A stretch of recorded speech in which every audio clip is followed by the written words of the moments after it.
Hello and welcome to episode 165 of the Quiet and Strong podcast, especially for introverts. I'm your host, David Hall, and the creator of quietandstrong.com. This is a weekly podcast dedicated to understanding the strengths and needs of introverts. Introversion is not something to fix, but to be embraced. Normally, we'll air each episode on a Monday.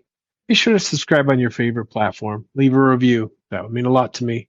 Tell a friend about the podcast and help get the word out there that introversion is a beautiful thing. So I was in a leadership workshop recently. Someone said to the group that she wore all of her emotions on her face, and it was a problem sometimes. And the example she gave, when she was listening to an idea, she struggled as she wanted to listen and keep a neutral face to not immediately give feedback through her facial expressions as to whether or not she liked the idea. She said it was a struggle to listen and be neutral. So I had to laugh, and I shared with the group that my problem's the opposite, that a lot of the time my face is neutral. I know some of you introverts can relate to this. People have told me that I'm hard to read, or they might say, don't be so serious. As an introvert, do you relate? Do you have this problem? Have people told you that you're hard to read, or that you're too serious? Or maybe they ask you what's wrong, or tell you to cheer up when really you're perfectly happy? Or the dreaded, why are you so quiet? What should you do as an introvert when people say things like this? I remember a distinct time when someone told me I was hard to read. I didn't take it as a compliment and don't think it was meant as one. I was taken back as to what this meant for me, especially as a leader. And could this be something that I could do something about? Of course, I don't always have a neutral face, but is it a bad thing if I do? I don't play poker, but maybe I should, as this poker face could come in handy. As an introvert, it's common to face such comments and questions from others. It can be frustrating when people misinterpret your demeanor and think maybe you're upset when you're actually quite content. Just like I didn't choose to be introspective in nature, we can't just decide to naturally be more expressive. It doesn't work like that. There are many ways that we can get what we want by being strategic, but we have to accept some realities. So sometimes I'm going to have a neutral face, and sometimes this may actually serve me well, and sometimes not. Whether people have told you that you're hard to read, or you wear all your emotions on your face, either way, we can become more aware of how we're being perceived by others and the messages that we're sending, purposely or not. Here's a few tips on how to handle these situations as an introvert. First, be proud of your introverted nature. You have many gifts and needs. So explore your personality, work to educate others about your introversion. Let others know that being quiet or having a neutral expression can be part of your personality, and it doesn't necessarily mean something's wrong. I might tell someone how I'm feeling and explain that my face doesn't always match my feelings or what's going on inside. So take the opportunity to educate others what it means to be an introvert. Explain that we naturally focus inward. We're deep thinkers and some are deep feelers. We have a lot going on in our inner world of imagination most of the time. We may be very happy, but our outward expression may not always show it. You may notice that I don't usually talk in absolutes. So too often people want to say introverts always and fill in the blank. So just as a reminder, as introverts, we have preferences and often act in certain ways. But while I often have a neutral face, there'll be times I'm happy about something and it's obvious to everyone from my outward expressions. Again, there's a lot of generalities, but most of the time we act in lots of different ways. I may or may not have a neutral face. So help people understand that for introverts, silence and thoughtfulness are often signs of processing information rather than something negative. Sometimes it's nice to seek out like-minded individuals. Spend time with people who understand and appreciate your introverted nature. Building a supportive network of like-minded individuals can help you feel more comfortable in social situations.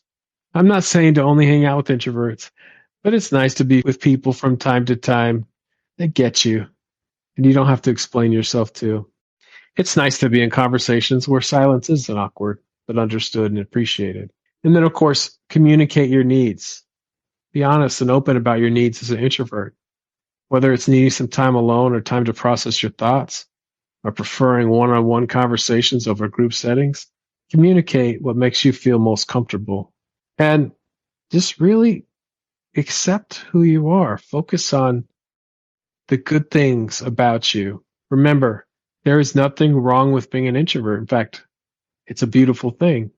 It's important to accept yourself just the way you are, embrace your unique qualities and your strengths as an introvert. You come with gifts that are needed, and those gifts come with needs. And sometimes, we do communicate well in writing. So try writing your thoughts down, often in an email, to more effectively communicate how you feel without feeling put on the spot. Again, there's nothing wrong with being an introvert, and it's important to stay true to yourself while finding ways to communicate effectively with others who may not fully understand your perspective. A poker face can be beneficial. As the person in the beginning, let's just pretend she was an extrovert. She wished she had one. She wished she could remain neutral while listening to an idea.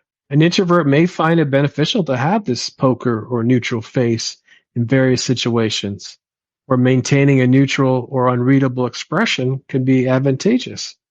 Here's a few thoughts.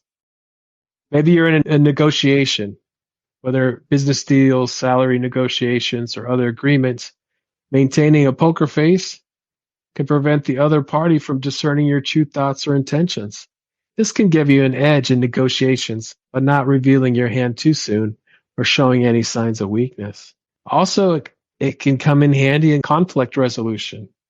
In situations where tensions are high or emotions are running strong, having that poker face can help de-escalate the situation.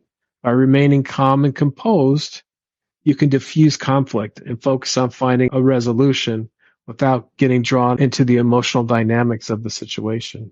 Also, in a large social gathering or unfamiliar environment, introverts can feel overwhelmed or uncomfortable. Maintaining that neutral expression can help conceal any discomfort or anxiety, allowing you to navigate the situation with confidence and poise. And also, as a leader, there may be times when you need to make tough decisions or navigate challenging situations. Having a neutral expression can convey a sense of strength and stability to your team, reassuring them that you are in control and capable of handling the situation effectively. It's important to note, though, while having a neutral expression can be useful in certain situations, it's essential to balance this with genuine expressions of authenticity in your interactions with others. Over-reliance on a poker face may come across as aloof or unapproachable, which can hinder effective communication and relationship building. As with any skill, it's about knowing when and how to deploy it appropriately for the best outcomes. So as an introverted leader, you can effectively communicate your intentions and leadership style by leveraging your strength and adopting strategies that align with your personality. Here's some tips. So make your communication clear. Focus on clear and concise communication. Introverts often excel in one-on-one or small group conversations. Take advantage of those settings to articulate your intentions, your goals, your expectations clearly.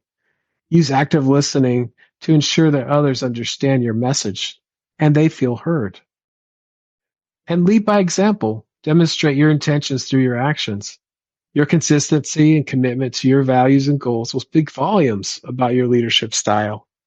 Be authentic and genuine in your interactions with others, and they will likely respond positively to your leadership. And it's so important to build relationships. While introverts may prefer deep connections with a smaller group of people, it's essential to build relationships with your team and others across your organization.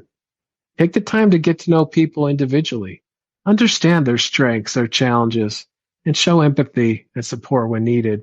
Building trust and rapport will make it easier for those to understand and align with your intentions. And then provide context. When communicating your intentions, provide context and rationale behind your decisions. Explain why certain goals or strategies are important and how they contribute to the overall vision of the team or organization. This helps others understand the why behind your actions and fosters buy-in and alignment. And then along with that, utilize written and visual communication. Introverts often excel in written communication, so consider leveraging written channels such as emails or documentation to convey your intentions, strategies, and expectations. This allows you to carefully craft your message and ensure clarity and consistency in your communication. Use visuals in your messages and consider when videos may be appropriate. Think about how you can show what is clearly in your head to others, so it will be clear to them too. And then get feedback. Encourage open dialogue and feedback from others. Actively solicit input, ideas, perspectives, and be receptive to feedback. This not only helps you understand the needs and concerns, but also demonstrates your willingness to collaborate and adapt based on input from others. So clearly communicate your expectations and provide support and resources as needed, but also give autonomy and trust in others' abilities to approach their goals. This fosters a sense of ownership and accountability with the team. So by leveraging these strategies, introvert leaders can effectively communicate their intentions, build strong relationships with their team, and lead with authenticity and impact. And back to self-acceptance. I have realized that no matter how confident, social, talkative I am usually going to think before I speak. So I'm never going to speak as many words as an extrovert, and that's okay. Sometimes I'm going to have a neutral look on my face, and that's okay. But there's other times where I may need to work to show my emotions when I am not naturally doing so. Self-awareness of your strengths and needs and your goals goes a long way. So be proud of your introverted nature. Design strategies for your success based on your introversion. You can get what you want out of life, and this will likely come with self-awareness and embracing your natural preferences. Thank you so much for joining me today. I appreciate you. I hope you take the time to explore other episodes and learn from our amazing guests. Remember, if you're interested in getting to know yourself better, there's now a free Type Finder personality assessment on the Quiet and Strong website. This free assessment will give you a brief report, including the 4-letter Myers-Briggs code. I'll add a link to the show notes. And I'd love to connect with you. Reach out at david@quietandstrong.com or check out the quietandstrong.com website. Send me topics or guests you would like to see on the show. There's so many great things about being an introvert, and we need those to be understood. Get to know your introverted strengths and needs and be strong.